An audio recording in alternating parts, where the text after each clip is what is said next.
Fred here, welcome back to the Gear Obsession channel. In this episode we'll be doing a quick unboxing and a look at the Sony DSC-QX10 lens style camera. You may be asking yourself, why wouldn't I just buy a whole camera? Well, it's a niche market, let me tell you, and they're not selling very well. When these things first came out, this particular one cost about $250, and they've dropped almost $100, so like $70, $80 right now, and probably will drop a little bit more, who knows. The thing about it is, let's say you have a smartphone and you don't like the camera, or you wish it had an optical zoom of some sort. This can do it. It has a 10 times optical zoom. It has a, I think an 18, this particular one has an 18 megapixel CCD in it. However, when you're shooting 16 by 9, you're looking at about 13 megapixels. When it's at that full 18 megapixel, it's 3 by 4 format, so it's just something to bear in mind. But anyway, what this will do is this will sort of clamp or clip onto the back of your cell phone, and then you sort of have yourself a really nice camera. The QX10 comes in this interesting cylindrical box. Let's go ahead and open it. Cold steel, by the way, American Lawman. One of my favorite EDCs.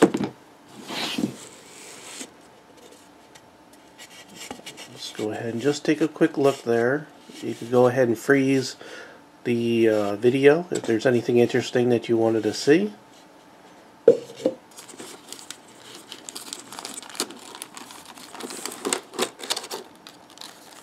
This must be the actual lens style camera itself.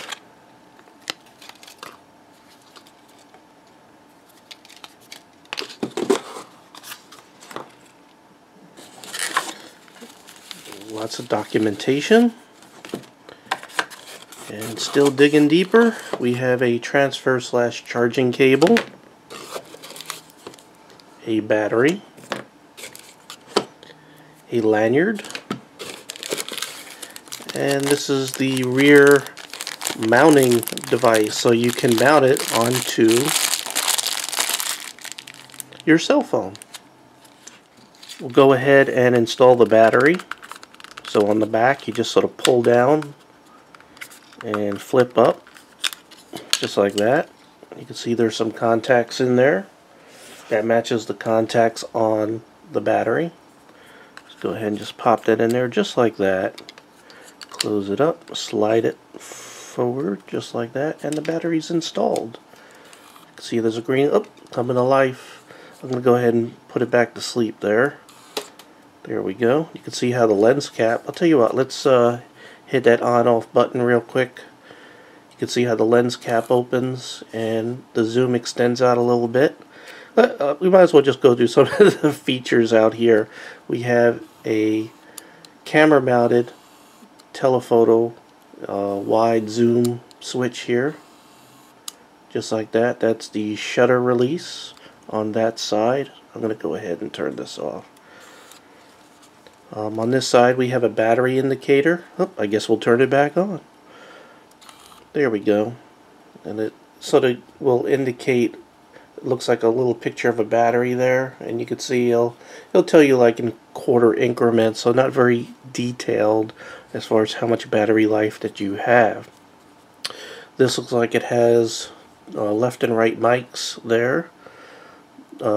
There's the NFC symbol, so it could synchronize with your phone quickly. This, by the way, communicates with your phone via Wi-Fi. It probably uses the near-field communication to just get everything synchronized really quick, so you don't have to add SIDs and all that crap. Because this is a Wi-Fi, it acts as a Wi-Fi access point. Which, by the way, it's good and bad. Wi-Fi is a lot faster than, let's say, if they use Bluetooth. However, if your phone is connected to a Wi-Fi network, it's going to have to leave that network that it's getting its data on to communicate with this. So that's the downside. Okay, to mount the phone mount plate here on the back. You can see it's sort of like a bayonet mount right there, so you just got to match the teeth up.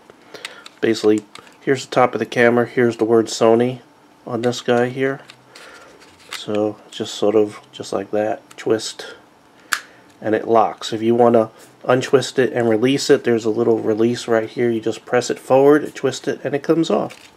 So to mount it on your camera, on your cell phone, you just pop out these little things here, and then the top part extends on, and it can fit on your phone. I just happen to have a Samsung S3 just sitting here, so it can sort of mount just like that, and it actually is clamping to this even with the case.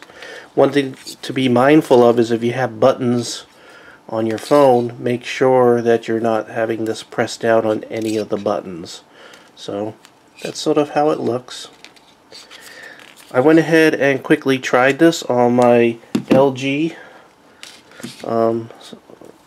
phone right here with this really thick case, and it barely makes it over. As a matter of fact, it's sort of stretching out these little hands here.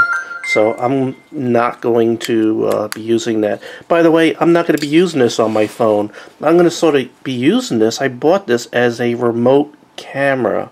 So I'm sort of using this a little different. This video is sort of going to be focusing on different things that everybody else's videos are on, because most people who review this product put it on their phone and they take snapshots using the software that you install on the phone.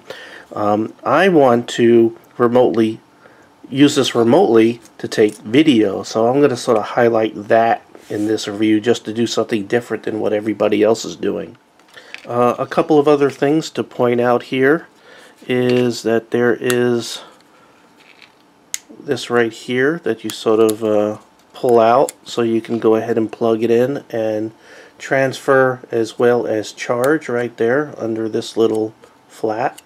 Another thing I failed to point out here is there's the tripod release, or the tripod mount right there on the bottom, and this is hooked around where you would put your lanyard that came with this product. Now, to save pictures and video, you need one of these micro SD cards. So now I have to take the back mount thing off, take this cover off that I used to install the battery, and right here on the bottom is the SD slot. So I'm going to go ahead and pop this in. Unfortunately, I only have a 2 gig. I'm probably going to have to go buy a larger one. But just sort of pop it in there just like that. It's sort of a spring-loaded kind of lock. You could hear that. Just like that. And it's in there. What I had done is I went ahead and plugged this into a USB charger, which, by the way, this didn't come with. And you can see it has a little yellow light on there indicating that it's charging. And I also, on my cell phone here, have installed the software that they had said, which is the Play Memories Mobile. Alright, we'll get it right. There we go. One device found. And it's asking to input password displayed on shooting device or supplied with the operation guide. Okay, I had to take the back cover off, and I'm already shooting pictures there. There's a number password right here, so I have to enter that. So but that's where you find it, on the inside of the back cover. Okay, once I put the password in, you can see it worked. Looks like there's not too much latency at all. You can see how quickly it's maybe like a tenth of a second delay. Really not much at all. Very impressive. I was thinking that there would be a much greater delay. You can see there's all kinds of features. I'm not going to go into all of these features. I am going to format the card I did put in there. So we'll go ahead and do that. You can see how the lens went in there when I told it to format. Kind of interesting. Complete. And it's extended the lens there. Go ahead and move this out. We'll go ahead and play with some of the controls really quick. There's a focus button, so I guess whatever you touch on the screen, it focuses on, which it is. Kind of neat. Also, it has a telephoto wide right here. So if you don't want to control it on the switch on the side, you could go ahead and do it right here. Has a nice 10 times zoom. And go ahead and back off. Now it has a couple of shooting modes. You could go up here and you could select between the Intelligent Auto, the Superior Auto, or the Program Auto. This thing is not going to let you get in there and play with f-stops and speeds and everything, but it will allow you to adjust things like white balance and I guess it's probably exposure values. So, kind of neat. Let's see what else we have here. You could choose your image size. Oh, by the way, this thing is goes up to 18 megapixels, but at 18 megapixels it looks like it's only going to do 4:3. If you want to do the normal wider, 16:9 type of format, the best you're going to do is 13 megapixels right there. Something that they don't tell you. Interesting. As a matter of fact, I'm going to go ahead and set that to the 13 megapixel. You can see how it went widescreen on my phone. 13 megapixels should be fine for what people use this for. Let's see in camera images. I wonder what that is.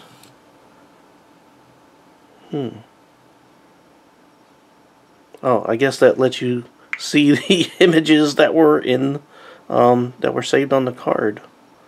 Alright, let's go ahead and back out of that. So anyway, what I don't want to do is make this a review of this product. I'm just it's sort of an unboxing, and I want to see how well it does with video, being a remote control kind of video device, because that's the way I want to use it. Now I hope to use this for some reviews, and one of the things that I would have to make sure that this is capable of doing is taking close-up videos. So this is in the picture mode right now, so I'm going to go ahead and hit this button and put it into movie mode, which now it is. Now I'm going to go ahead and put this down here so you can see that. And let's say I'm taking a video of this guy, and you can see it down here, and I'm going to go ahead and bring this really close because I want to see how good this will focus on items such as this. Wow, it actually is doing a very good job. And by the way, I'm going to bring this up here. Whoops. Devices all have so many buttons, you can't pick something up without inadvertently hitting things these days. Alright, there we go. Come back to life. Open this back up. Resynchronize. Alright. This is when you want to just throw your electronic device across the room, because it just does everything you don't want it to do. But I'm going to leave this in here so I can show you the source of frustration. Alright, let's see if I could hold this without touching a button. And I'm going to go ahead and bring this up really close. And let's see how that focuses. Okay, now you can see how right there you have a flower. That means it's sort of in a macro close-up mode. And you can see it's doing a very... See how close I have this? It's doing a very good job showing details close up. I kind of like that. So let's go ahead and see what this looks like. I'm going to go ahead and hit the record button, and I'll go ahead and cut this in to our video right here so you can sort of see how that looks. There we go. There's my fingers. Not too bad at all. It does a very good job with macro shots. It focuses nice and quickly. Not bad at all.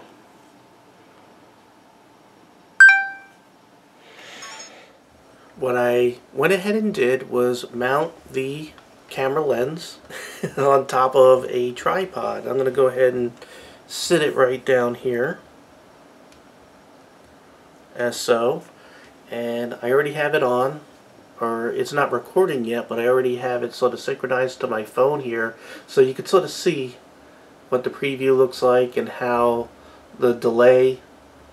You can see there's just a little bit of delay there, and every once in a while it does glitch. So if you're thinking about using this to videotape high speed sports kind of stuff and everything, it might be a little frustrating and you might miss the shot because there is some delay and glitchiness there.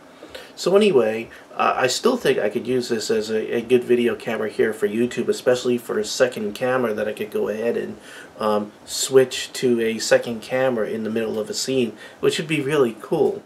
Okay, now when I say two different cameras doing the same scene where I sort of cut over, this is what I'm talking about, where I could be talking to you here, and then you could also sort of see what's going on from another perspective. So it's pretty cool. You usually see this like when you're watching the news where they're like, live, blah, blah, blah, and now we're gonna proceed to the interview, you know, where they'll sort of cut over, and then every once in a while they'll get it wrong, where they'll be looking at the wrong camera when they meant to be talking to this one, because I guess someone is saying, look at that camera, no, look at that camera, no. And I probably got you all alright, but this is what I'm talking about. Now you get to see another perspective. You get to see my mess here with my different computers here. My my Windows computer right here. I have my Mac Mini sitting under this stuff here that I do my video editing with, and I keep on looking down because I'm seeing what this camera sees here right there. So I got a lot going on. It's very easy to get confused. So but this is how I want to use this camera, and I'm trying to bring a unique perspective to this. Now, just for fun, I think I'm going to head outside and maybe take a couple of snapshots with this and just see how good it looks.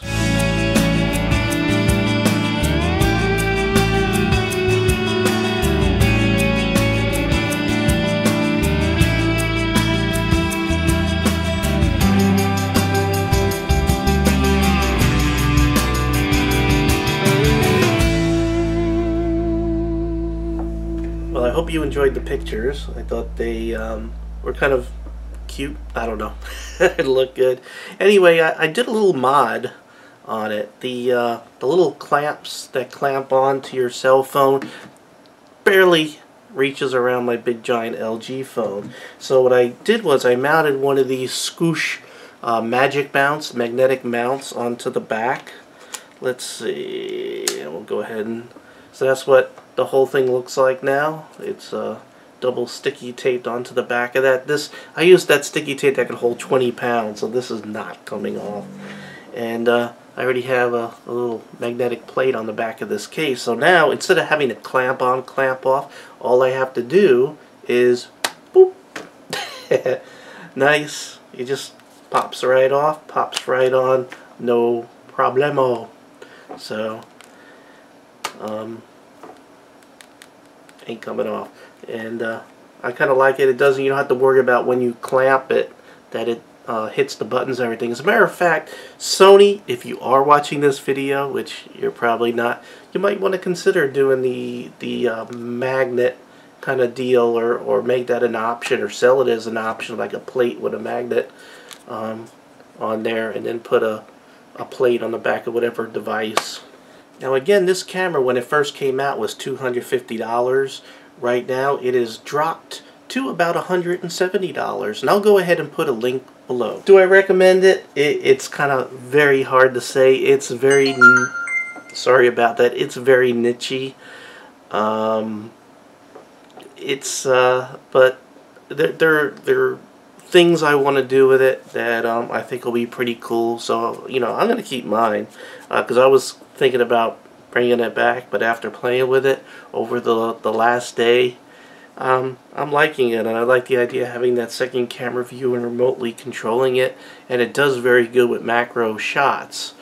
The one thing which you may or may not notice, because I haven't even reviewed the video yet, but I did some zooming in the middle of videoing, doing videos outside to see if I could hear the zoom.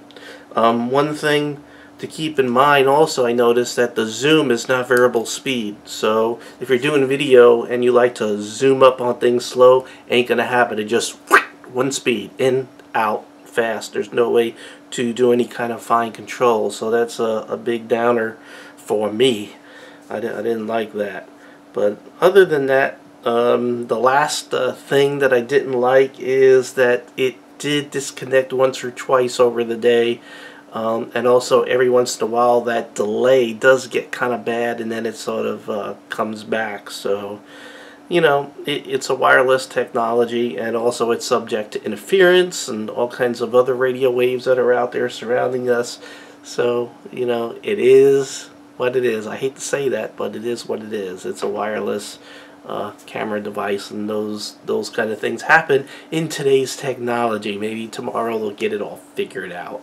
Okay, well, thank you very much for joining me here at the Gear Obsession channel. I really appreciate every friend, viewer, subscriber, and especially you, and I hope you have a great evening. Take care.